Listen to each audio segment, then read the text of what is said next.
तपाईहरुले देख्नुहुँदैछ भिडियोमा हैन अहिले स्पिड चाहिँ 8 महिना पुग्यो अन्त तपाईहरुलाई त थाहै छ पेट पेरेन्ट्सहरुलाई हैन पाल्नु डग्सहरु पाल्नु हुनेहरुलाई त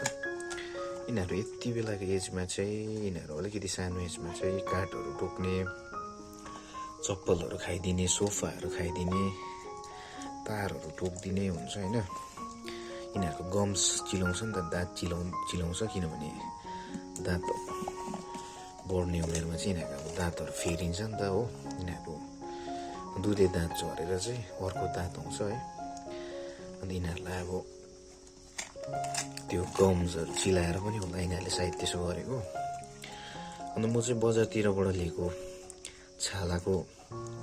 त्यो यहाँ फोटोमा देख्नु हुँदैछ साइडमा यो छालाको बोन्सहरु भन्दाखेरि चाहिँ यो अर्ग्यानिक कता कता राम्रो हो है भन्दा यसको पनि कतिवटा नराम्रो पोइन्टहरु होला तर त्यसलाई साइड गरेर त्यो बजारतिर बनेको छालाको बोन्सहरु भन्दाखेरि चाहिँ कता कता राम्रो किनभने त्यो छालाको बोन्सहरु चाहिँ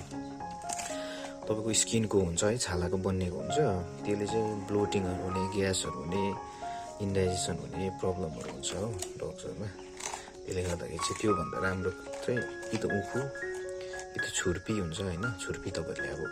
मान्छेले खाने छुर्पी कडा त्यो छुर्पी दिनु भने चाहिँ गम्सहरुको लागि राम्रो हुन्छ है त्यो म चाहिँ यसरी टाइम दिने गर्छु यसरी यहाँ चाहिँ मजाले खान्छ यसरी ल स्पिड